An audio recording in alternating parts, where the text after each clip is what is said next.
Most betrayals don't kick down the door. They slip in while you're busy loving someone. My brother Adrian was older by 6 years, which meant he got the first taste of freedom and the first taste of responsibility. When we were kids, he walked me home from school like he was my private security guard, shoulders squared, eyes scanning the street. If a boy teased me, Adrian didn't swing his fists. He just stared until the boy looked away. He could also be impossible. Pride lived in him like a second heartbeat. He hated being wrong, hated needing anything, and treated apologies like surrender. We fought, sometimes hard enough to leave silence hanging, then stitched ourselves back together with a joke and a shared memory. He was my brother, always. At first, it was small things he tried to laugh off. He got winded climbing his own stairs. His hands trembled when he poured coffee. He forgot details he never used to forget.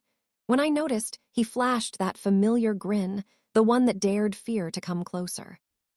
"Relax," he told me. "I'm not made of glass." Once the doctors started using words like progressive and complications, I grabbed onto routine like it was a life raft. Tuesdays after work, I stopped by with groceries he pretended he didn't need. I filled his pill organizer while he complained I was treating him like a toddler. We ate at his kitchen table and traded old stories, our childhood messes, our mother's dramatic speeches, the stupid fights that became funny with time. Sometimes, though late in the evening, he'd go quiet. "You ever think about what happens when you're not you anymore?" he asked once. Humor usually saved us, but his voice didn't leave room for it. "Don't talk like that," I said. He nodded and changed the subject. That was his way. Show you the edge of his fear, then cover it with pride like a blanket. I kept telling myself we would handle this like a family. We would show up. We would protect our own. Blood was supposed to be unbreakable, messy, complicated, but unbreakable. For a while, it was mostly me and our cousin Lena rotating visits. Adrian refused outside help with the same stubbornness he used to refuse pain medication. "I don't need strangers in my house," he insisted. "I've got you." Then one afternoon, I drove over on a day I hadn't warned him about, because Adrian and I didn't schedule love, and a woman opened the door before I could knock twice.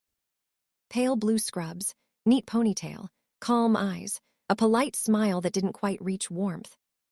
"Hi," she said. "Can I help you?" For a second, my brain stalled. This was Adrian's door. Nobody had ever asked me who I was here. "I'm his sister," I said, and it came out like a credential. Her smile tightened into something professional.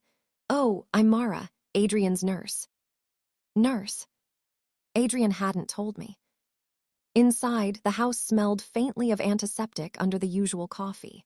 The living room looked tidier than I'd ever seen it, counters cleared, everything arranged like someone had decided what his life should look like now. Adrian sat in his recliner, thinner than the last time, but his face brightened when he saw me. "Look who remembered I exist," he said, voice rough. I laughed too loudly. "Don't start, I was here 2 days ago." Mara moved around him with quiet confidence, adjusting a pillow, checking a monitor, speaking to him in a gentle tone that felt both kind and practiced. Like she belonged to his daily rhythm in a way I didn't. Later, when I caught Adrian alone, I kept my voice low. "Since when do you have a nurse?" He didn't meet my eyes. "Temporary, doctor suggested it. Lena worried, it's fine." "Why didn't you tell me?" He shrugged. "Didn't want you making a big deal." I swallowed the argument I wanted to have. He looked tired, more tired than he admitted, and fear convinced me to choose peace over pressure. I nodded, telling myself temporary meant safe. That was when the pattern started, Adrian telling me less. Phone calls that used to stretch into long rants became quick check-ins. If I called late, Mara answered sometimes. "He's resting. He had a hard day. I'll let him know you called." When I visited, Mara was there more often than not. Adrian would begin a sentence, about the doctor, about money, about how much he hated feeling weak, then his eyes would flick toward her and the sentence would change. He'd turn it into a joke. He'd wave it off. He'd say he forgot. One evening, I mentioned organizing his bills, the ordinary adult stuff Adrian used to obsess over. "It's handled," he said too quickly, jaw tight. "Don't worry about it." The words were normal. The tone was. Driving home that night, I realized something that terrified me more than his illness. I no longer felt like I belonged in my brother's house. I felt like I was being allowed in. Family loyalty is supposed to be a shield. In those weeks, it started to feel like a blindfold. And I couldn't shake the sense that, while I clung to routines and old stories, someone else was quietly learning where Adrian kept his keys, his passwords, and his trust. Everyone kept calling Mara a blessing, and at first I repeated it like a prayer. Because if you name something holy enough times, maybe it stops feeling complicated. Lena squeezed my hand and said, "At least he's not alone." Meanwhile, I was the sister who arrived on Tuesdays with groceries and left with guilt. Mara made it hard to argue with the praise. She knew every dosage without looking. She kept his water glass full, his blanket tucked, his appointments confirmed. She spoke to him softly but firmly, like she'd learned how to guide a proud man without bruising his pride. When Adrian got sharp, she didn't snap back. She waited him out. When he got embarrassed, she acted like she'd seen nothing at all. And I'll admit this with clenched teeth, it worked. Adrian looked better. Not healed, not safe, just steadier. His breathing eased. The kitchen stayed stocked. The first time I walked in and caught the scent of soup, my stomach dropped, not because it was bad, but because it meant someone was caring for him in ways I hadn't. The better he looked, the easier it was to tell myself I was overthinking. The better he looked, the easier it was for everyone to say, "See, she's good for him." But gratitude has a shadow. Mine started showing teeth. It began with a door. Adrian used to keep his study open, like he had nothing to hide.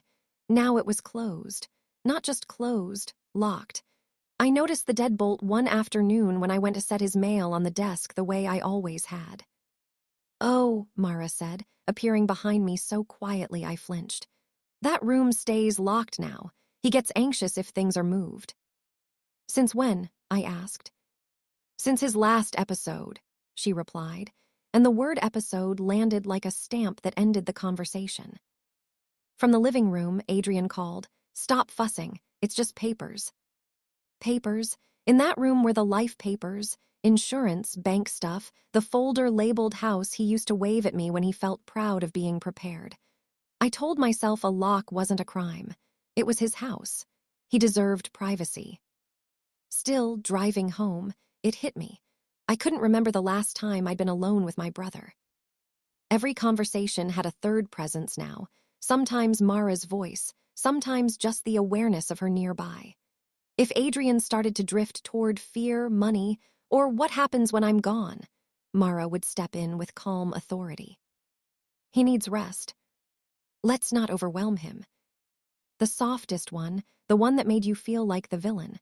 Stress isn't good for his heart. One morning, I came early and found Adrian at the table with a stack of envelopes. His shoulders hunched, his pen shaking. When he looked up, there was panic in his eyes, raw, unfiltered. "Thank God," he said. "I need you too." Mara walked in carrying a tray. "Time for your meds." Adrian's gaze flicked to her, and I watched something inside him fold. The panic disappeared, replaced by that familiar mask of sarcasm. "I was just telling her how lucky I am," he said. "Two women bossing me around." Mara laughed lightly, but her eyes skimmed the envelopes like a quick inventory. "We're only doing it because you're charming," she said. When she stepped away, I lowered my voice. "What did you need me to do?" Adrian stared at the table, jaw tight. "Nothing, it's handled." It didn't look handled. He rubbed his forehead. "You worry too much." That line used to be teasing. Now it was offense. I started arriving unannounced sometimes, a test I was ashamed of. Mara was always there anyway, as if she lived in the walls. If I stayed late, she stayed late. If I offered to take over, she declined with the same calm insistence. "You should go home," she'd tell me. "He's settled." I wanted to say, "He's my brother, not your assignment." But then Adrian would cough, deep and wet, and the urge to fight would drain out of me. I'd swallow my anger like medicine and tell myself pride wasn't worth his comfort. One afternoon, while Adrian dozed on the couch, I said quietly, "Are you handling his finances?" Mara's expression stayed pleasant, but the air tightened. "I help him with organization," she said. "He asked me to." "Did he?" I pressed. Adrian's eyes snapped open. His voice cut through the room, sharp with something that wasn't just irritation. "Yes, I did. Drop it." I froze. Adrian rarely spoke to me that way, not unless he was cornered. He didn't hold my gaze for long. His eyes slid past me, toward the hallway, toward where Mara stood, then back to the floor. I backed down. I always backed down.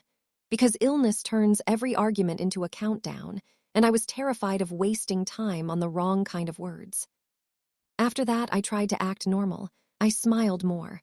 I asked fewer questions.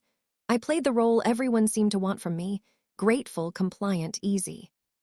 But I still watched. I watched Adrian pause mid-sentence when she entered. I watched him switch topics like someone had trained him to. I watched how she answered for him sometimes, how she redirected anything that sounded like a choice. Maybe I was just guilty. Maybe grief was turning into suspicion, because suspicion feels like control. Then, on a Tuesday that looked like every other Tuesday, Mara stepped out to pick up supplies, and for once the house was quiet in a way that felt real. Adrian waved me closer, eyes intense. "Listen," he said, voice low and urgent. "I need to tell you something before." Keys jingled at the front door. Adrian's face changed instantly, like a switch flipped. His shoulders dropped back into the recliner. His eyes broke away from mine. Mara walked in, smiling like nothing in the world could be wrong. "I'm back," she said. "Did I miss anything?" Adrian forced a laugh that didn't reach his eyes.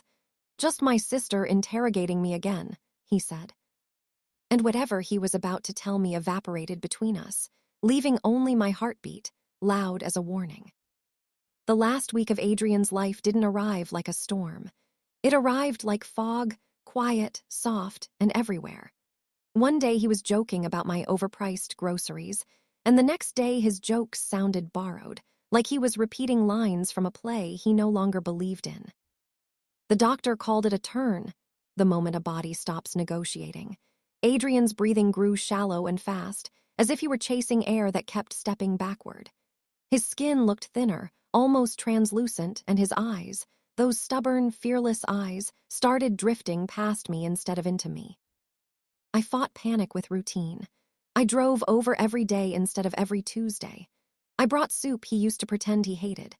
I sat by his chair and told him stories he'd already heard, because repeating them felt like tying knots in a rope I wasn't ready to let go of. Mara was there for all of it, steady as a metronome. When I walked in, she'd already arranged his pillows, checked his pulse, made the room smell like something clean and controlled. She greeted me with professional warmth that never quite turned into belonging.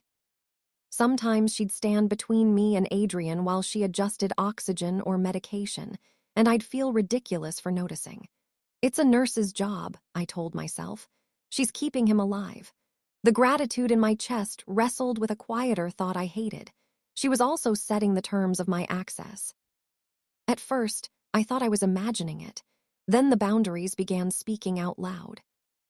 On Wednesday, I arrived early, and Mara met me at the door with a gentle smile that carried a hard edge. "He just fell asleep," she said. "If you wake him, it could set him back." "I won't wake him," I said. "I'll sit quietly." She hesitated long enough to make the silence feel like a rule, then stepped aside. "Just for a few minutes." A few minutes. Like I was a visitor in a hospital room, not his sister in his house. Inside, Adrian slept with his mouth slightly open, his chest rising in uneven patterns. I sat and watched him breathe, counting each inhale like it was a fragile gift. The next day, I asked the question I'd been swallowing for months. "What medications is he on now?" Mara didn't look offended. She looked prepared. "The doctor adjusted his regimen for comfort," she said. "Which medications?" I repeated. Adrian's eyes fluttered open. He looked at me, then away. "Don't start," he rasped. Mara's tone stayed soothing. "He doesn't need stress. If you have concerns, call the clinic." So I did. The clinic told me they couldn't discuss details without Adrian's permission. Permission. I'd spent my whole life with automatic access to him. Now I needed legal language to ask about the pills in his hand. By Friday, Lena's updates felt filtered. Mara says he had a good morning. Mara says he ate a little. We were all exhausted, and exhaustion made us easy to redirect, easy to manage. That weekend, Adrian slipped further away. He woke less. When he did wake, his gaze wandered, and his voice came out in small, rough bursts. I leaned close, desperate for meaning, for anything that sounded like him. On Sunday night, he opened his eyes and stared at me with a clarity that knocked the air from my lungs. "Hey," he whispered. "Hey," I said, too fast, like I could keep him here with speed. His fingers twitched on the blanket, searching. I took his hand. His grip was weak, but the intent was there. "I need you to," he started. Footsteps in the hall. Mara appeared with a small cup and a practiced smile. "Time for a sip," she said. Adrian's eyes slid away from mine. The sentence collapsed. "Later," he murmured, and the word sounded like a promise he couldn't afford. The next morning, Mara texted before I could even put my shoes on. "He's resting. Please come afternoon. The morning is hard for him." Noon came. When I arrived, the door was already unlocked. The house was quiet in the way a house is quiet when it's holding its breath. Adrian was gone. For me, the world didn't stop. It rearranged itself without asking.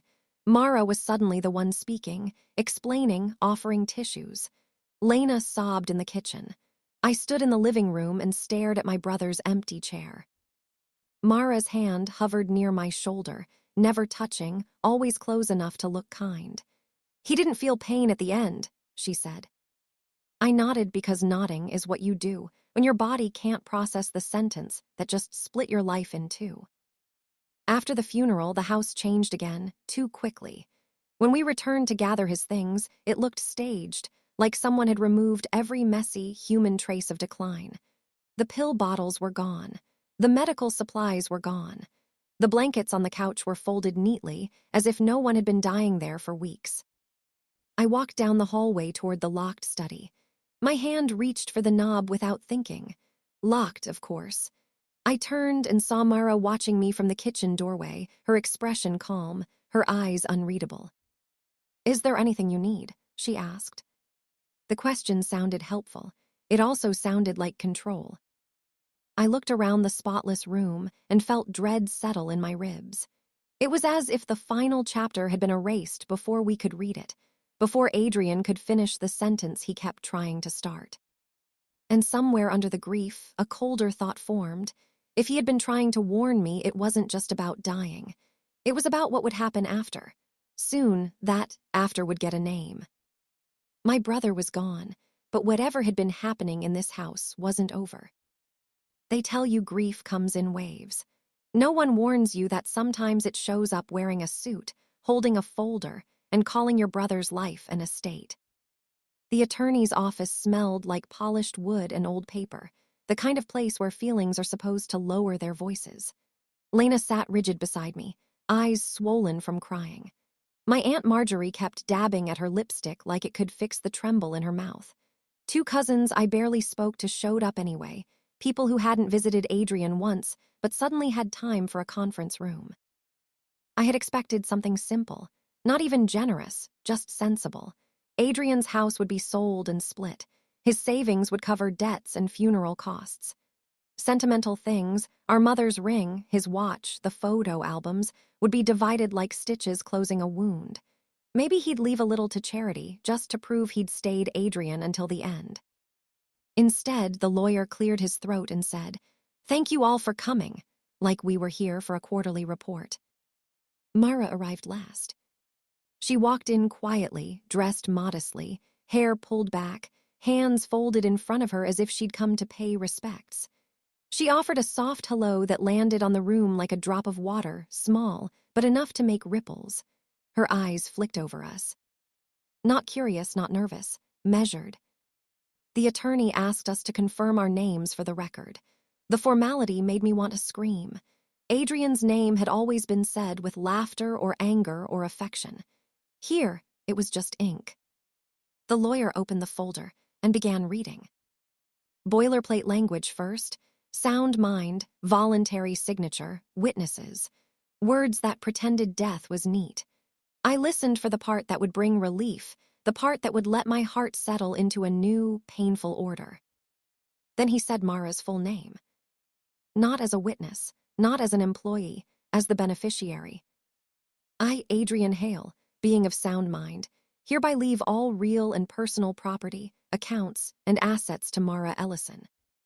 My brain tried to reject the sentence like it was a foreign language.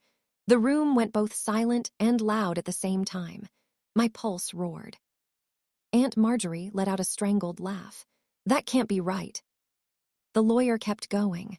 The words got worse, sharper, almost cruel in their completeness. The house, the investment account, the car, the safe deposit box Adrian once bragged about, even all personal effects including jewelry, heirlooms, and sentimental items. Heirlooms. My mouth tasted like metal. I pictured our mother's ring, the one she'd pressed into Adrian's palm when he turned 18. I pictured the photo albums. I pictured Mara's hands, calm hands, touching those objects like they were hers. Lena whispered, "No, no, no, no," like repetition could reverse ink. One cousin, Darren, leaned forward. "So she gets everything, like everything, everything." The lawyer's expression stayed careful. "According to this will, yes." My aunt's voice rose, "But she's not family." Mara didn't flinch. She sat with her legs crossed at the ankle, hands folded, face composed in a way that looked like grief if you weren't paying attention. If you were paying attention, it looked like rehearsal. I heard myself speak before I decided to. Did Adrian even understand what he was signing? "The will contains a competency statement," the lawyer said. "That's not an answer," I said, and my voice shook, not from fear but from humiliation. Because the moment I questioned it, I sounded exactly like what everyone would call me: bitter. Darren snorted. "Here we go." Lena snapped at him. "Shut up." Another cousin, Tessa, tried on sympathy. Maybe he wanted to reward her. She did take care of him. Reward, like his life was a tip jar. I turned toward Mara. "You knew about this." Her gaze met mine without fear. "Adrian made his own choices," she said softly. "He was very clear." Very clear. The same man who could barely finish a sentence at the end.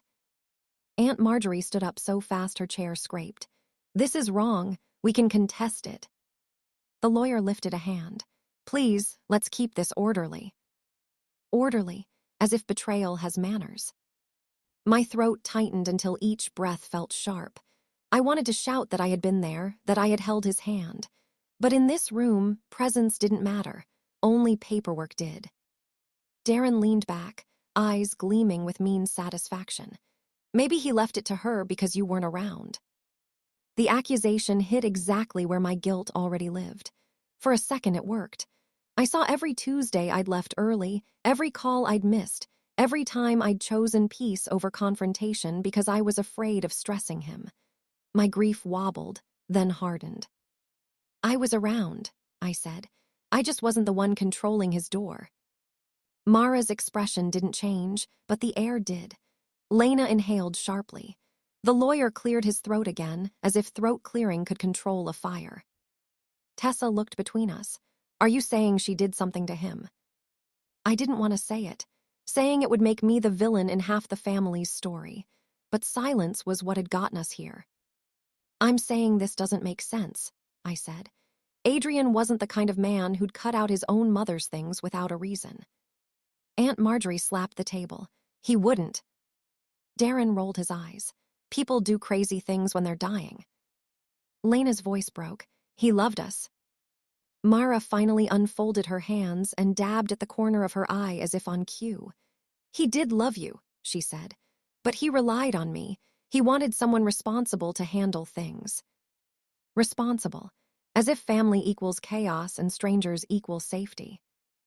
The lawyer slid paperwork toward her. "There are procedures," he said. "We'll need signatures to acknowledge receipt." My stomach lurched, acknowledging it felt like agreeing. Aunt Marjorie refused the pen. I want a copy. I want a second opinion. I stared at the lawyer. When was this signed? He glanced down. 6 weeks ago. 6 weeks, right in the thick of the fog, right when Adrian stopped talking, right when my questions started getting redirected. My hands went cold. I remembered the locked study, the envelopes, the sentence Adrian never finished. Mara watched me watch the date. For the first time, something flickered, so fast I could have imagined it. Not fear, calculation. The lawyer began explaining next steps, timelines, probate terms. I heard the words, but what I felt was something uglier than grief, humiliation. The kind that makes you want to hide and fight at the same time. As we stood to leave, Mara offered a small, careful smile. "I'm sorry for your loss," she said. I wanted to tell her that my loss started long before my brother stopped breathing, but my voice wouldn't come. In the hallway, Lena grabbed my arm. "We're not letting this happen," she whispered. Behind the anger, another fear rose. What if the will wasn't the first lie? What if the story of Adrian's last days had been edited too already? I looked back through the glass at Mara sitting calmly beside the lawyer, already part of the paperwork. Adrian had tried to tell me something before the door opened. Now the door was wide, and whatever was behind it was coming for all of us. By the time I got home, the story had already started growing legs. It didn't wait for proof or grief or even decency. It just spread, through family group texts, whispered phone calls, and the kind of checking in that's really just fishing for your reaction. And it came dressed in the most dangerous outfit a lie can wear, something that sounded reasonable. "She cared for him," Aunt Marjorie said into the phone that night, voice sharp with outrage but shaky underneath. "It still doesn't mean she gets our mother's ring." Lena called right after. "We can test it," she said immediately. "We have to." Then Darren texted, not even pretending to be gentle. Maybe he knew who actually showed up. I stared at the message until the letters blurred. The unfairness wasn't new. Darren had always been the type to treat other people's pain like gossip. But seeing it typed out, so clean and confident, made my stomach twist. In the morning, my phone rang again. This time it was my Uncle Stan, the family peacemaker, the man who avoided conflict the way some people avoid storms. "Listen," he began, before I even said hello. "I know you're upset, but we can't jump to conclusions." "Conclusions," I repeated. "The will concluded. It concluded everything into her lap." He sighed like I was being dramatic. "You know what I mean. Adrian was sick. He probably felt abandoned. She was there." There it was, the simple story. The one everyone could swallow without choking. The one that required no messy questions, no legal battles, no guilt for the people who hadn't visited. Just one easy moral: the nurse earned it. "She was there because she was paid to be," I said. "That's harsh," Uncle Stan replied, and his tone carried a warning. "Don't make this ugly." Ugly? As if the ugliness hadn't already been delivered in an envelope. When I drove to Aunt Marjorie's house later, her kitchen was crowded with relatives who suddenly had opinions. Coffee sat untouched. A plate of cookies looked like a prop no one wanted to eat. Tessa perched on a bar stool, scrolling through her phone like she was reading the day's headlines. Darren leaned against the counter, smug in the way only someone untouched by responsibility can be. Uncle Stan sat at the table with his hands folded, a posture of peace that always seemed to land on other people's backs. Aunt Marjorie slapped a copy of the will onto the table. "It's theft," she declared. Stan held up both palms. "Or it's what he wanted." Lena shot me a look, sharp, loyal, furious. "He wouldn't do that." Darren scoffed. "You didn't live with him. You don't know what he wanted." The words hit like a shove.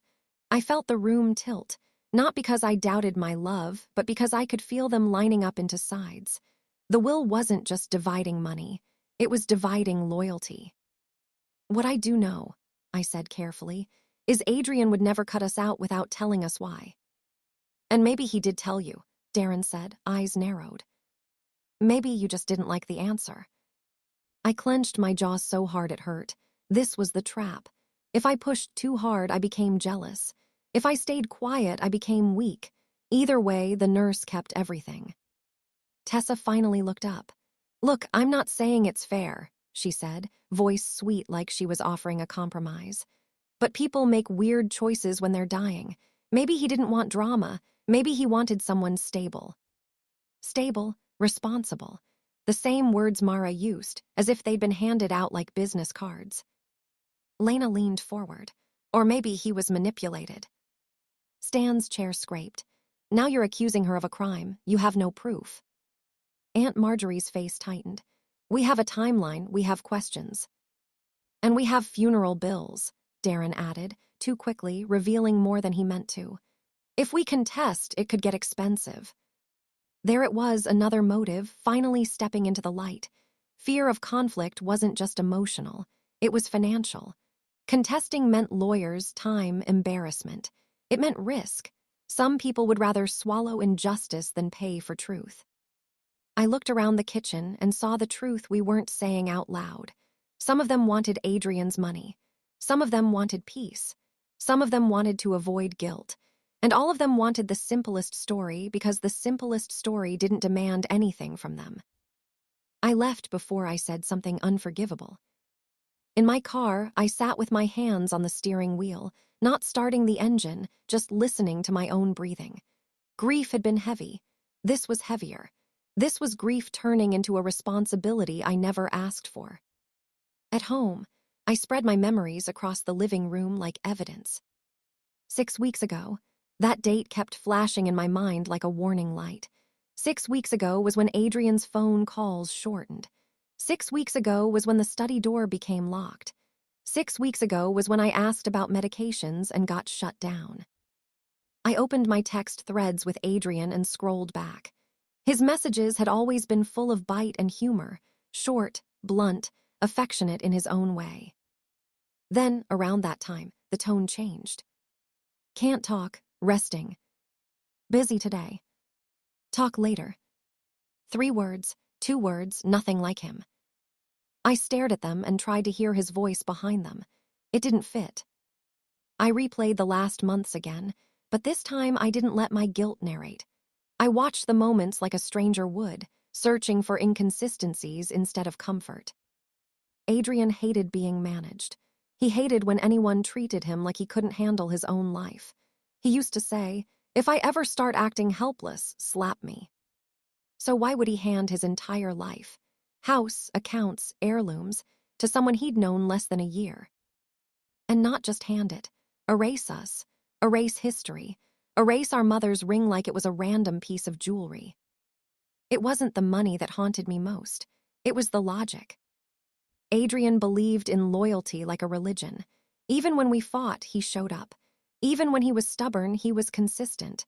He might have left me a lecture, a letter, a final jab, something. He would not have left silence. That night, I pulled into the drawer where I kept the little things of his I'd already collected. His spare keys, an old photo of us as kids, a birthday card he once pretended not to care about writing. I held the card and read the inside again, the handwriting jagged and familiar. "You're annoying. Your family, don't forget it." I closed my eyes, and the scene from the week before his death replayed so clearly it made my throat tighten.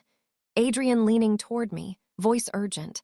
"I need to tell you something before," then the keys in the door, the sentence dying. I hadn't wanted to believe it then. I wanted the world to be softer than that. But now, with the will like a blade on the table, the memory turned sharp.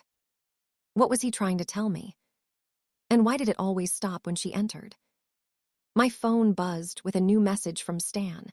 "Don't let this tear the family apart." As if the tearing hadn't already begun. As if truth was the thing that would damage us, not the lie. I set the phone down and stared at the quiet room. Convenient logic was tempting. It would let me lay down, cry, accept the verdict, and call it closure. But uncomfortable truth has a way of waking you up in the dark. I opened my laptop and typed the attorney's name into the search bar. If the story everyone wanted to believe was wrong, I needed something stronger than instincts and heartbreak. Because I could feel it now, under the grief, under the family pressure, under the neat legal language. The timeline wasn't just suspicious. It was engineered. The first thing I learned about truth is that it doesn't arrive with thunder. It arrives in envelopes. I started with what I could touch, the practical things, the things no one could accuse me of imagining. Adrian's mail had been forwarded to a P.O. box after his death, Mara's request, the lawyer explained, for probate efficiency. The phrase made my jaw clench. Efficiency was the new word for control. Lena came over with a tote bag, and we sat on my living room floor like we were back in college, pulling apart a life one paper cut at a time. Bills, insurance notices, medical statements, a stack of bank letters with the same logo repeating like a taunt. At first, everything looked normal. Rent-to-own utilities, old credit card balances, the kind of financial clutter every grown man pretends he has organized until someone actually checks. But then I found a notice labeled change of authorized user. My pulse kicked. It wasn't addressed to me. It wasn't addressed to Lena. It was addressed to Adrian and someone else. Mara Ellison. I stared at the paper so long Lena thought I'd gone numb. What? She whispered. She was added, I said, voice flat, as an authorized user. Lena's hand flew to her mouth. When? I flipped the page and found the date, 5.5 weeks ago. The same fog week, the same engineered window. I called the bank. The customer service voice was polite and useless. We can't discuss account details without the executor or authorized party. Fine, I said. I'm not asking for balances, I'm asking for the process. How is someone added? Usually the account holder requests it, the voice said. And if the account holder is ill? I asked. A pause. We follow verification procedures. What procedures? I pressed. Another pause. We can't share internal protocols. Internal protocols, the new phrase for stop asking. I hung up with my hands shaking. In my mind, Adrian's voice echoed, I don't need strangers in my house. Adrian's pride, Adrian's stubbornness. Then I pictured him signing papers while exhausted, medicated, unable to keep a sentence alive. I pulled my notebook closer and wrote dates down like I was building a case against time itself. Lena leaned in. We need everything, she said. Not feelings, evidence. So we went hunting. The attorney's office was my first stop. I requested copies of the will, the witness signatures, anything that made it legal. The receptionist's tone was warm until she heard my name. Then it cooled, like my last name had been flagged. We can provide documents through formal request, she said, but I need to check with Mr. Carlyle. Check with him, I replied. I'll wait. I could hear her typing. I could hear the delicate way she spoke to someone off the phone. Then she came back and said, he's in a meeting. Convenient, I said before I could stop myself. The silence on the line tightened. Ma'am. I'm not trying to cause trouble, I said, forcing my voice steady. I'm trying to understand why my brother's will leaves everything to someone he met less than a year ago. Another pause. We'll get back to you. They didn't, not that day. I drove to Adrian's house, half expecting the locks to stop me. Mara had changed them after his death. She told the lawyer it was for safety. Safety again, as if the danger lived in the family. But the lawyer had arranged a short window for us to retrieve personal effects. The phrase made me feel like a thief returning stolen goods. When Lena and I arrived, Mara was already there. She stood in the living room like she owned the air. I thought you'd come, she said softly. I kept my voice polite because politeness was my weapon now. We're here for a few items, sentimental things. Her eyes dipped toward the hallway. I've boxed some. Of course she had, like she was deciding which parts of Adrian we deserved. The boxes sat stacked neatly, labeled in tidy handwriting. Clothes, BOOKS, kitchen. Nothing labeled life. Nothing labeled history. Nothing labeled mother. I moved toward the study door, locked, still. Mara, I said, I need to see what's in there. Her expression stayed calm. That room contains sensitive documents, probate items. Probate items are exactly what we're here about, Lena snapped. Mara turned to Lena with an exhausted, patient look. I understand you're emotional. I felt my anger ignite. She was using compassion like a muzzle. I'm not asking, I said quietly. I'm telling you, that room has family heirlooms. Mara's eyes hardened for a fraction of a second, then softened again. Adrian wanted me to handle things responsibly, she repeated. I'm following his wishes. And you know what his wishes were, I said, because you were there. Mara held my gaze. Yes, she said simply, I was. The words weren't an admission, they were a claim. A claim to his last days, his last decisions, his last voice. I stepped back, breathing carefully, and made a choice. If she wouldn't open the door, I would find another way in, through paper, not force. Through proof, not rage. Back at home, I dug deeper into text threads. Adrian's phone had been wiped before we could access it. Mara claimed she secured it and turned it in.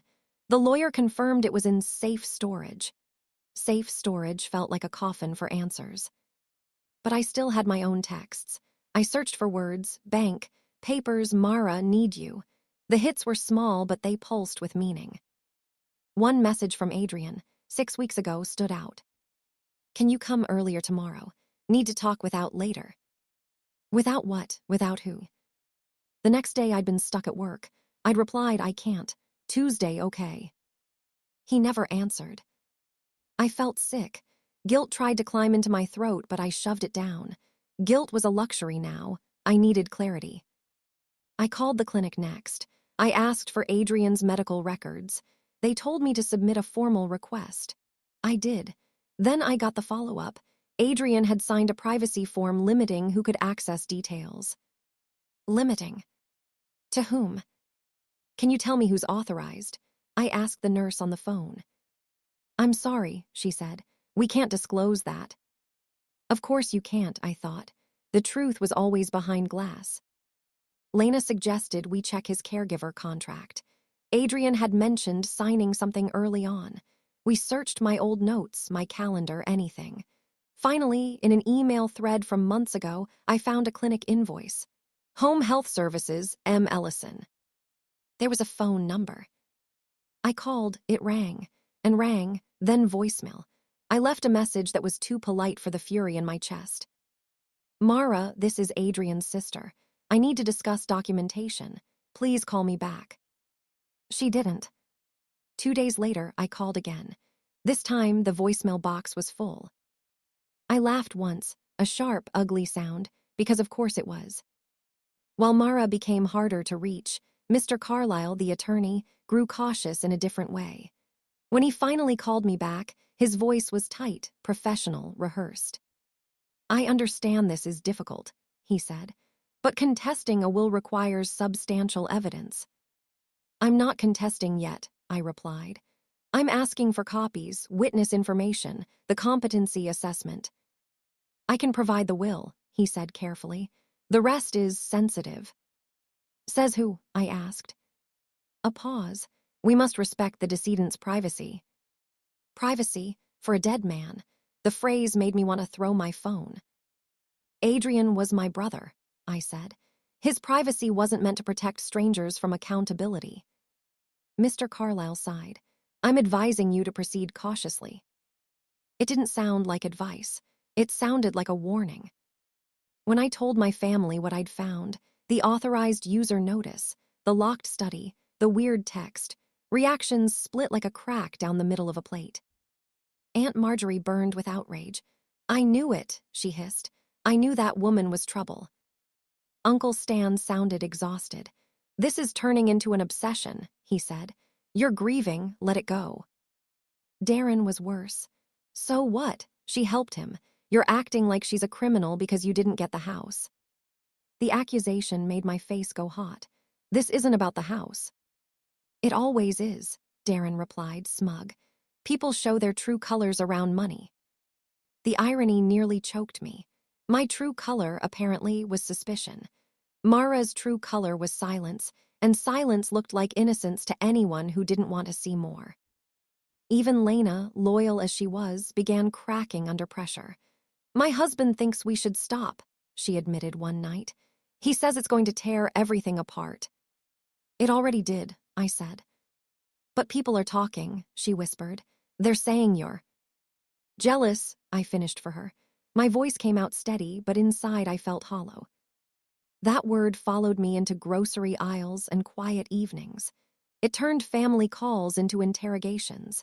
It made every question I asked sound like an accusation. And it made Mara look saintly. Because she wasn't fighting. She wasn't yelling. She wasn't texting angry paragraphs. She was simply waiting. Waiting in the house that used to be Adrian's. Waiting behind locked doors. Waiting while my family begged me to accept the story that hurt the least in the short term. One night, after another argument with Stan, after he told me, Adrian made his choice, respect it. I sat alone and spread the evidence across my table again. Dates, notices, texts, voicemails. A pattern that felt too deliberate to be coincidence.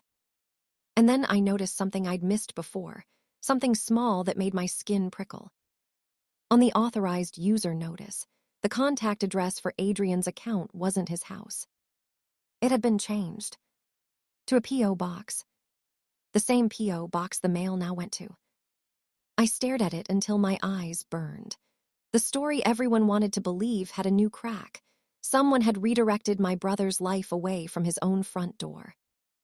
I picked up my phone and called Mr. Carlyle again, not caring if I sounded angry anymore. I need to know who witnessed that will, I said when he answered. I need their names. There was a pause on the line, longer than before. Then quietly he said, I'll see what I can do. And for the first time since the will reading, I heard something in his voice that sounded less like procedure and more like fear. The call came at 8:17 p.m., the kind of hour that tells you it isn't routine and it isn't safe. Mr. Carlyle didn't open with sympathy. He said my name quietly, like he was checking whether anyone else could hear it. Are you alone? He asked. My throat tightened. Yes, why? A pause, then paper shifting, nervous, not neat. I need you to listen, he said, and I need you not to repeat this to anyone yet. That was when my stomach dropped. Lawyers don't speak in warnings unless something sharp is hiding under the paperwork. What is it? I asked. There's one more thing, he said, and the phrase hit like a stone. I requested supporting documents. Some of what you said made me review the file more closely. My hands went cold. So you found something. Inconsistencies, he corrected. Sometimes they're clerical, sometimes they're a trail. I stayed silent, afraid to give the moment too much air. The will lists 2 witnesses, he said. One is a notary whose commission checks out. The other is R. Jensen. So, I forced out. So I can't verify that person, he said, and his voice turned careful. The address is a rented mailbox service. The phone number is disconnected. The ID number beside the signature doesn't match a state format. My pulse hammered. You're saying the witness might not exist. I'm saying I can't confirm they do, he replied, and that matters. It mattered like a loose brick in a wall that everyone insisted was solid. What else? I asked. The physician's statement, he said, the competency note he'd used like armor at the reading. It's attached as proof Adrian was of sound mind, standard practice. And the clinic sent a copy that doesn't match ours, he said slowly. Same wording, identical punctuation, but different margins, different watermark, different signature placement. On their copy, the doctor's signature is a scanned image, not ink. I stared at the dark window in front of me, my reflection looking pale and startled. So it was copied. I'm saying it appears reproduced, he said, and the clinic can't locate a record of issuing that statement on the date listed. My mouth went dry. All I could see was Adrian in the fog weeks, tired, medicated, his sentences dying when the front door opened. Is this enough to contest? I asked. It's enough to justify deeper inquiry, he said. But you need to understand something. Whoever prepared this document built it to survive a grieving family. They're counting on grief to do their defending. My fingers curled into my palm. Counting on us to give up. Counting on you to argue in kitchens instead of court, he said quietly. The words snapped my thoughts into a new shape. This wasn't a weird decision. It was design. There's another red flag, he added. I almost laughed from sheer dread. Of course there is. The signature, he said.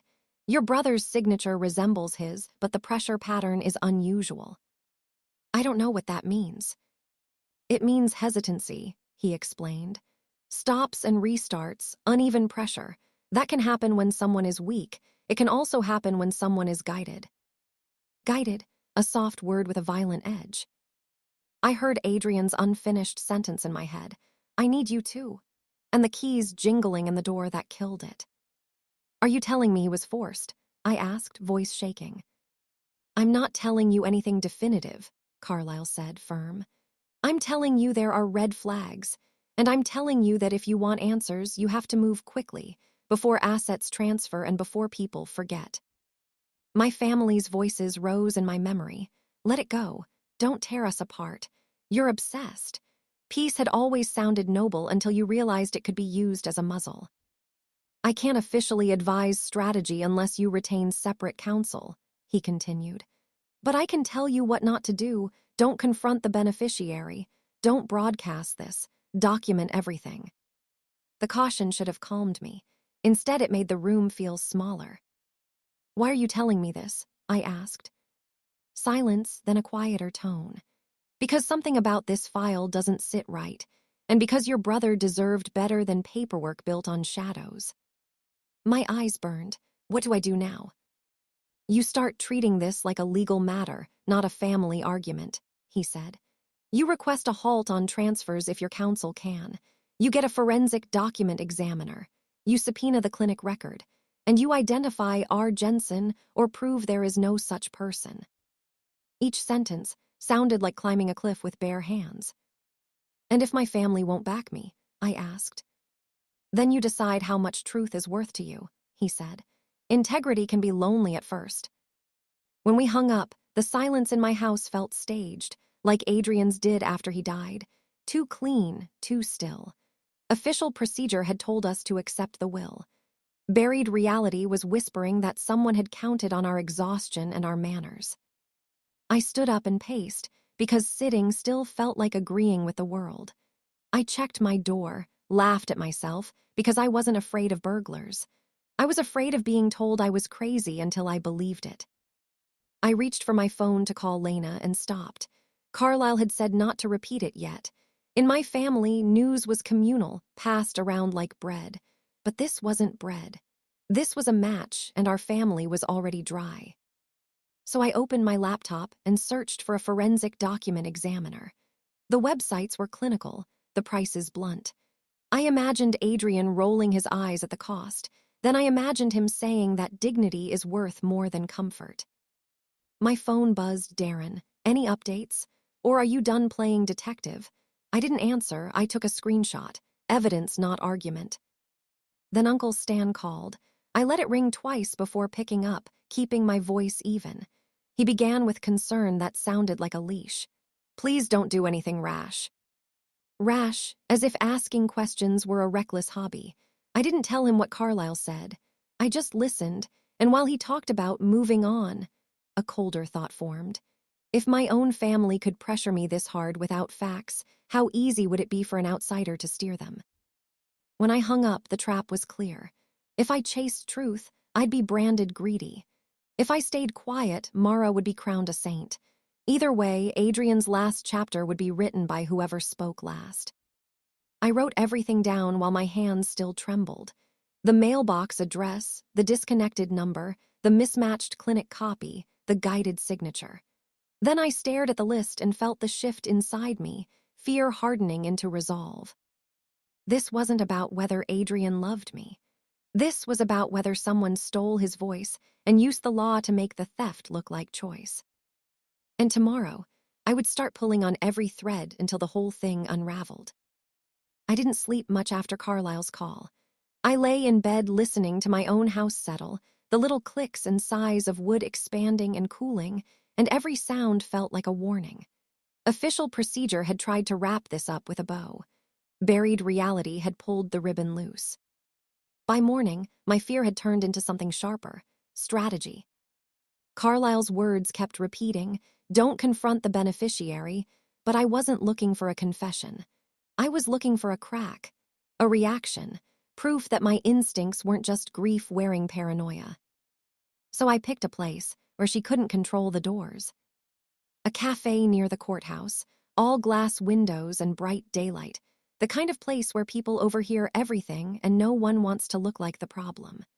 I arrived early and chose a table near the front, public enough to feel safe, close enough to the door that no one could trap me in the back. I texted her from a number she didn't recognize, pretending to be someone from the attorney's office about signing documents. Within minutes, she responded with an address request, brisk and efficient. She arrived exactly on time. Mara walked in like she belonged anywhere she stepped, scrubs swapped for a soft sweater and dark jeans, hair pulled back, face clean. She looked like the nurse everyone wanted to believe in, calm, composed, almost gentle. She scanned the room once, found me, and her smile formed immediately. Then, just for a fraction of a second, her eyes narrowed, and the smile had to catch up. "Hello," she said, sliding into the chair across from me as if we were old acquaintances. "I didn't expect to hear from you." "I figured you wouldn't," I replied. My voice stayed even. I kept my hands on my coffee cup so she could see they weren't shaking. Her gaze dropped to the cup, then back to my face. "How are you holding up?" she asked. The question sounded kind, but her eyes were watching my reaction, not my pain. "I'm managing," I said. "I wanted to ask you a few things, simple questions." Mara tilted her head slightly. "If this is about the will, you should talk to the lawyer." "I did," I said, and saw the slightest flicker in her expression, like a curtain twitching. "This is about my brother's last weeks." Her smile held. "I did everything for his comfort." "I'm not asking about comfort," I said. "I'm asking about the day he signed the will." Her coffee hadn't arrived yet, but she reached for a napkin and folded it once, neatly. A stalling motion. "I wasn't forcing him to do anything," she said, too quickly. "I didn't say forcing," I replied.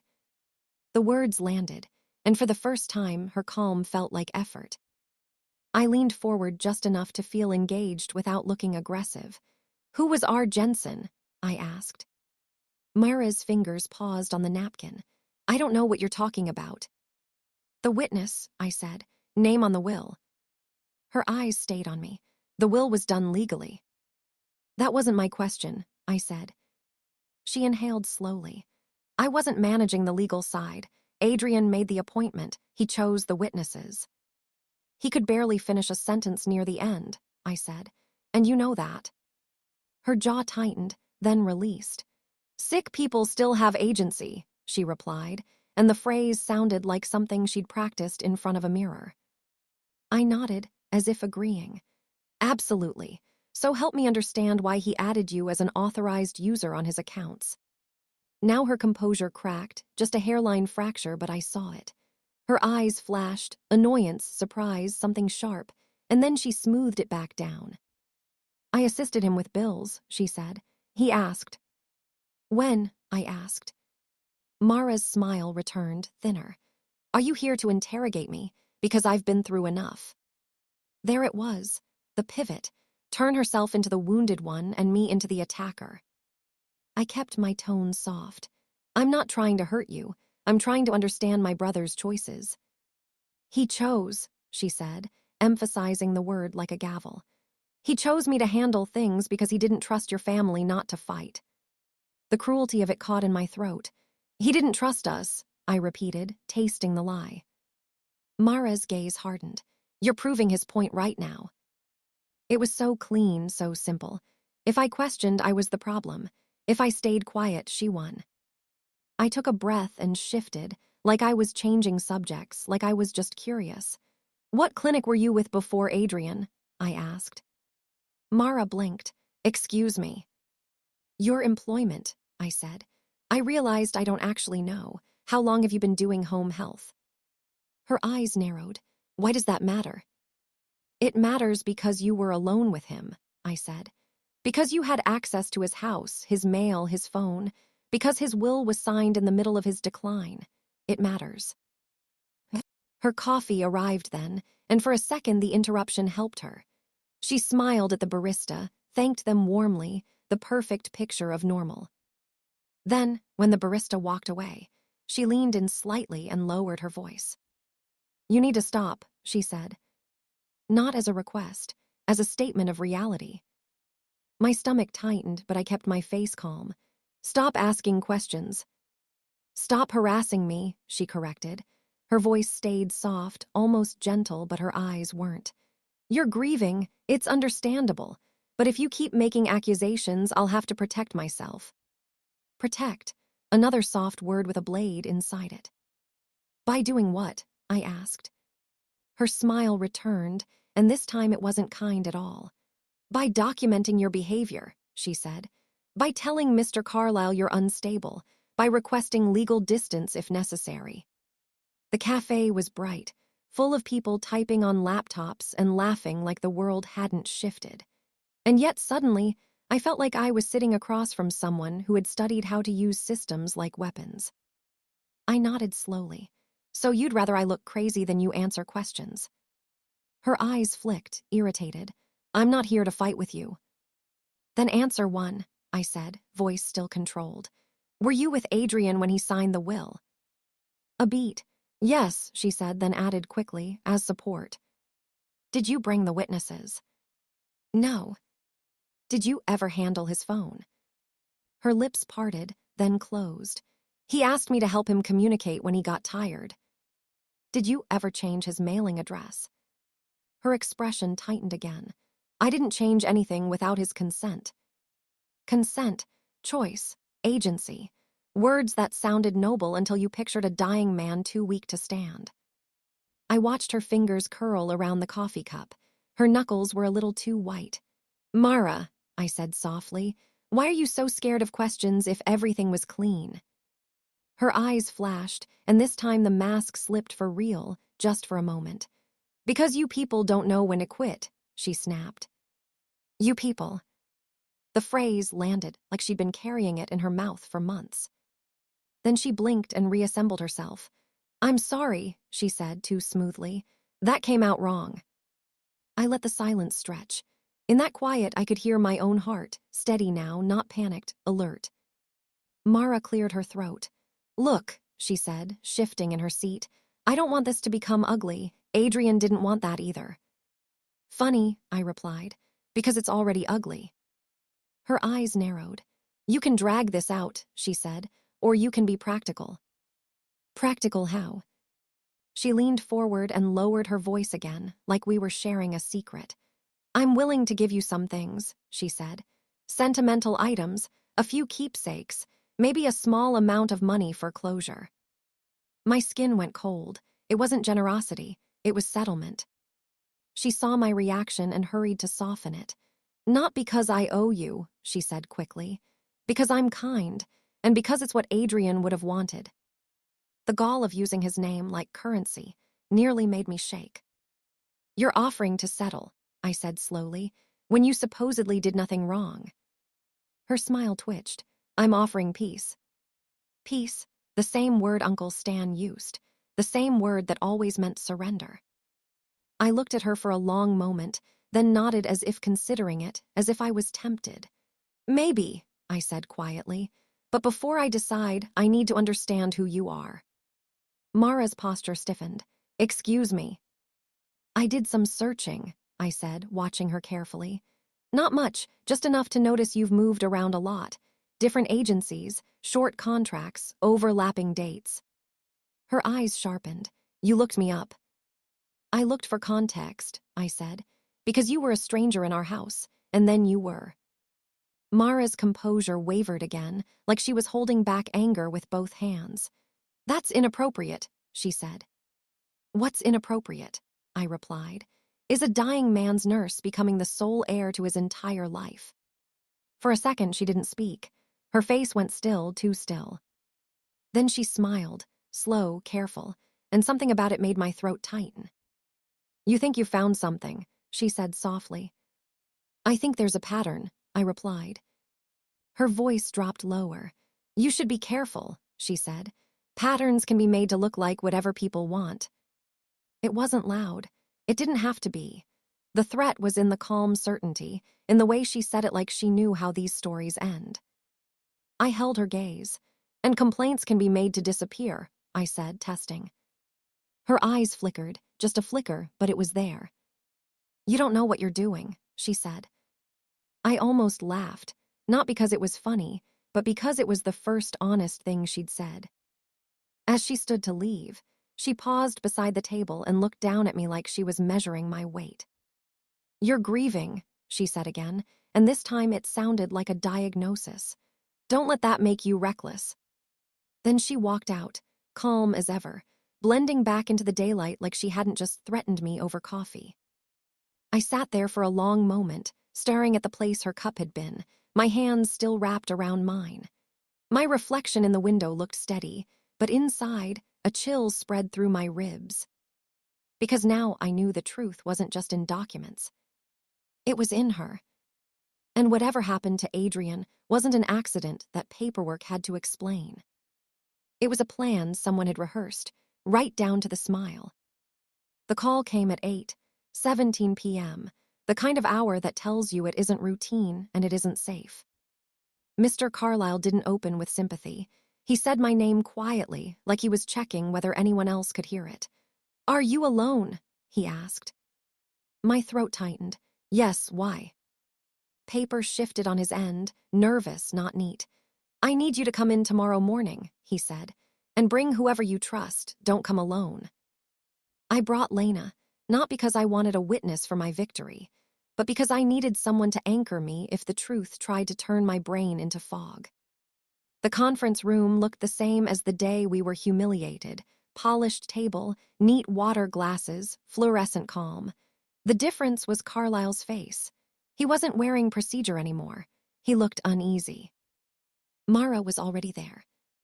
She sat with her hands folded, posture perfect, face composed. If anyone walked in fresh, they would have assumed she was the grieving caregiver still trying to help. But I'd heard her in the cafe, that soft threat disguised as concern. I could see the mask even when it smiled. Carlyle waited until the door clicked shut. Then he slid 3 items across the table: a lab report, a clinic letter, and a photocopy of the will marked with colored tabs. I requested an independent review, he said. Forensic document examination, ink analysis, signature comparison. Mara's eyes flicked to the papers. I don't understand why this is necessary, she said gently. Carlyle didn't answer her. He looked at me. You were right to question it. The words hit like relief and grief at the same time. Lena's hand found my wrist under the table. Carlyle tapped the clinic letter. The competency statement, he said. The clinic has confirmed no physician authored or issued that document on the date provided. The watermark on our copy is from a template the clinic discontinued years ago. Mara's smile twitched. That's impossible. It's documented, Carlyle replied. He moved to the report. The will signature. The examiner notes signs consistent with tracing, interrupted strokes and pressure patterns inconsistent with your brother's normal writing. In short, it does not appear to be a freehand signature. My vision narrowed. I imagined Adrian's hand, tired and trembling, and then imagined someone guiding it, turning his name into a tool. Mara's voice stayed soft. People with tremors sign differently. They do, Carlyle agreed. Which is why we compared this to medical consent forms Adrian signed during the same period. Those are shaky, yes, but organic. This one shows evidence of guidance. Guidance, that word again, now printed in cold. Lena whispered, "Oh my God." Carlyle turned the tabbed photocopy toward us. Now the witnesses, he said. The notary is legitimate, but her logbook contains no entry for Adrian on the stated date. She has submitted an affidavit saying she was asked to stamp documents by a third party and was told the signer was resting upstairs. Mara's chin lifted. Are you accusing me? I'm describing evidence, Carlyle said, eyes steady. He continued. The second witness, R. Jensen, cannot be verified. The address is a rented mailbox service. The phone number is disconnected, but we did obtain the mailbox rental contract tied to that address. He slid a page forward with a highlighted line. Then read the name aloud. Mara Ellison. The room went silent except for my heartbeat. Lena's breath caught like pain. Mara held her composure for one more second, like she could outlast reality. Then she let out a small laugh, sharp, bitter. That doesn't prove anything, she said. I used the mailbox for Adrian's privacy. Then explain the prepaid phone, Carlyle said. We subpoenaed purchase records and security footage. It appears to have been bought in cash shortly before the will was executed. For the first time, fear flashed across Mara's face. Not sadness, not grief, calculation losing ground. Carlyle leaned forward. And now we arrive at the part Adrian tried to leave behind, he said. He opened a thicker folder, worn at the edges. A safe deposit box was discovered during probate inventory, he said. It was not listed on the initial filings. Mara's voice went brittle. That's not true. It is, Carlyle said. You signed a form stating there were no additional known storage accounts. That statement was false. Mara's lips pressed tight. She said nothing. Carlyle turned to me. Inside that box was a codicil, he said. A handwritten amendment notarized 8 months ago before Mara entered Adrian's life. My chest tightened so hard it hurt. What does it say? Carlyle angled the page toward me without letting me touch it. It divides Adrian's estate between you and Lena, with specific heirlooms designated to your aunt. It also includes a clause. If I am ever under undue influence, I want my sister to question everything. My eyes burned. Not triumph, something closer to grief with teeth. Adrian had anticipated a storm, and I had almost let everyone talk me into closing the windows. Lena covered her mouth. He knew, she whispered. He anticipated the risk, Carlyle said, and he protected his intentions before he became vulnerable. Mara's voice rose, finally shedding its softness. He changed his mind. People change their minds when they're dying. Carlyle's tone stayed flat. They do, which is why we also examined the timing of the alleged new will. It was executed after documented cognitive decline, after you were added to his accounts, and with unverifiable witnesses, a fabricated competency note, and a notary affidavit suggesting the signer may not have been present. That is not a change of heart. That is fraud. Fraud. The word sounded too small for what it meant. Mara looked at me, eyes cold. You think you've won. I surprised myself by answering calmly. I think my brother deserves his voice back. Carlyle stood. Transfers will be halted pending investigation, he said. This matter will be referred to the court and potentially to law enforcement. Ms. Ellison, you should retain counsel.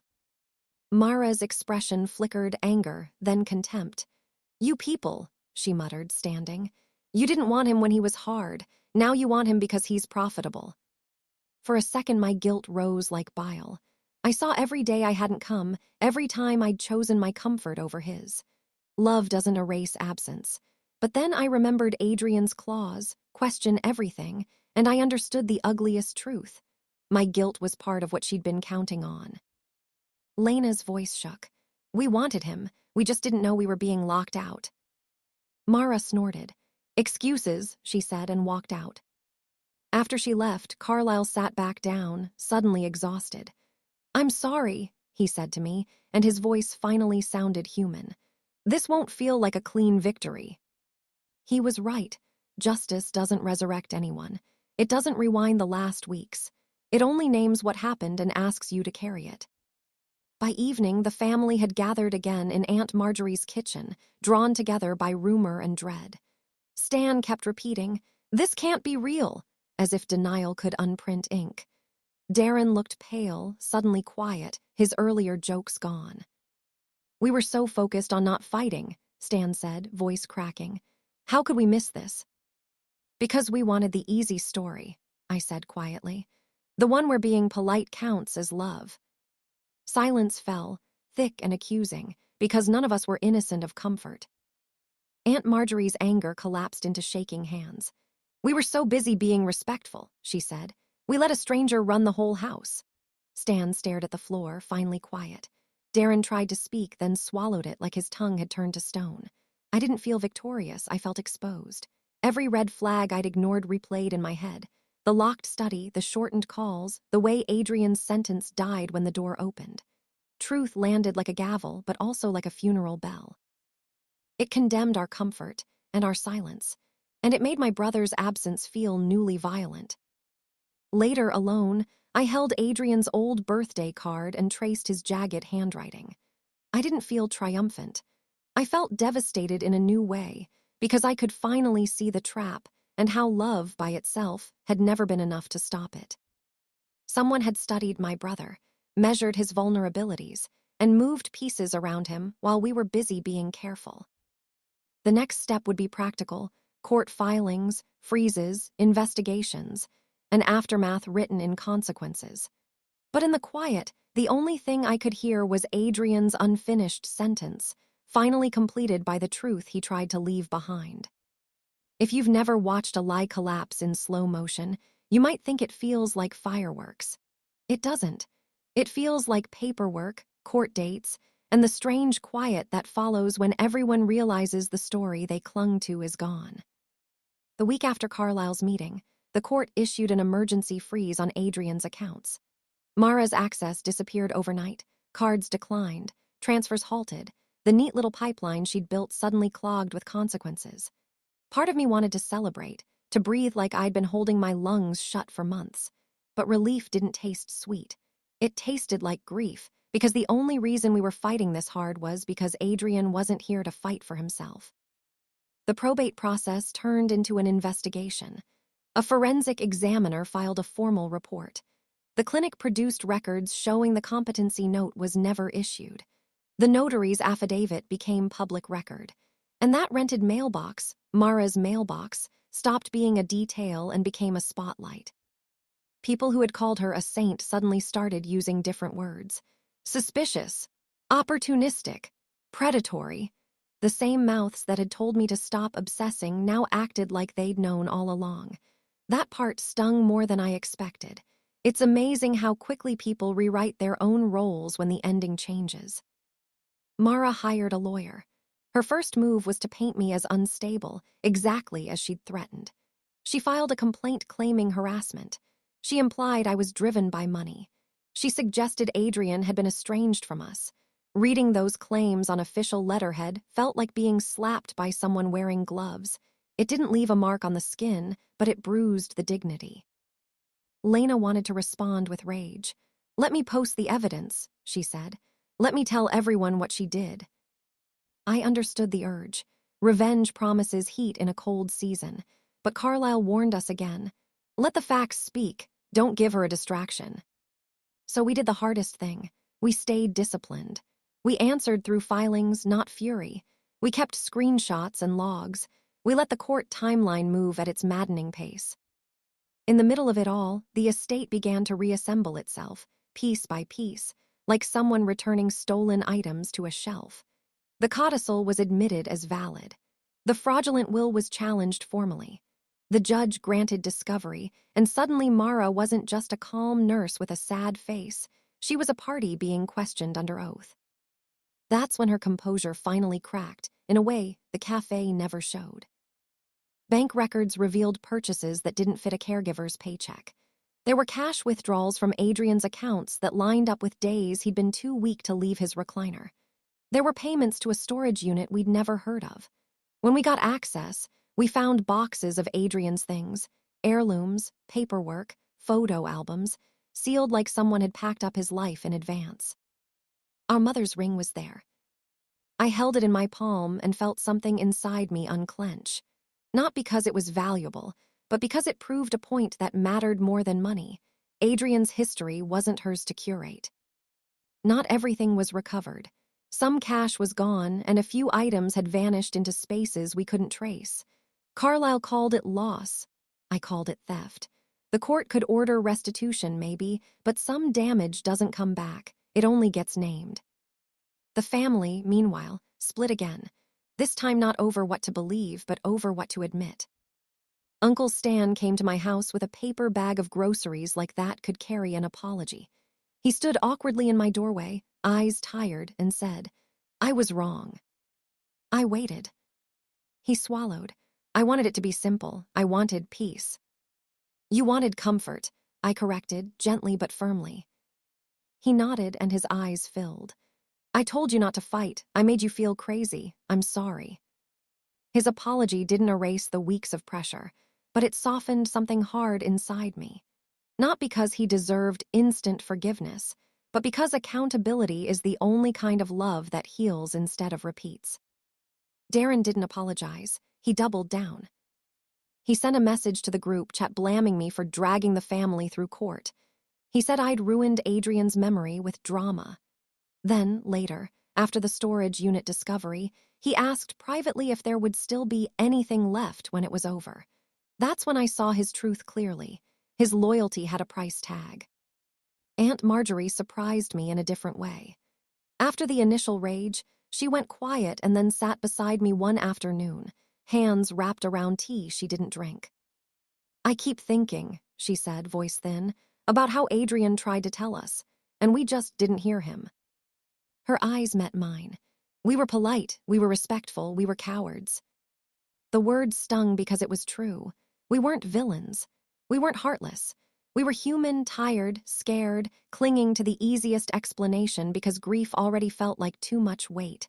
Mara hadn't needed to overpower us. She only needed us to look away. Months later, the judge ruled the fraudulent will invalid. The codicil and earlier estate plan stood. The accounts were transferred properly. Mara's claim to the house dissolved, and she was ordered to return property and funds she'd taken. The court referred the matter to investigators for potential criminal charges. I didn't feel joy when I read the decision. I felt a hollow release, like a knot finally untied after cutting into the skin. The day we went back to Adrian's house, truly back, not as visitors, I walked through each room slowly. The place still smelled faintly like disinfectant, but underneath it I could catch the ghost of his cologne, the one he wore when he wanted to look like he had his life together. I opened the study door and let it swing wide. Inside, the room looked smaller than I remembered, as if all that locking and guarding had shrunk it. I stood there and realized the cruelest part wasn't the money. It was the theft of intimacy, the way illness had turned my brother's private fears into someone else's leverage. On his desk, beneath a stack of old receipts, I found a note in Adrian's handwriting. It wasn't dramatic. It wasn't even polished. It was just him, blunt to the end. "If you're reading this, I didn't get to say it. I tried, I'm sorry." My vision blurred. I sat down in his chair, and I let myself cry the kind of cry that isn't about winning or losing, only about missing someone so much it changes the shape of your days. Healing didn't happen in a courtroom. It happened in small, stubborn choices after. I stopped measuring my worth by who approved of my questions. I stopped chasing a version of family that required my silence. And I learned the hardest lesson Adrian left me. Protecting someone doesn't always look like being nice. Sometimes it looks like being willing to be misunderstood. The trouble had already been there. All I did was turn on the light.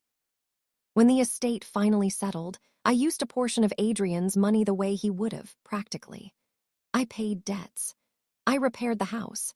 And on the anniversary of his death, Lena and I placed our mother's ring back where it belonged, in a small box beside Adrian's photo, not as a trophy, but as a reminder. History matters and love deserves protection. I still miss him daily, but truth lets me breathe without shame again. If you were in my seat, would you have fought, even if your whole family called you selfish?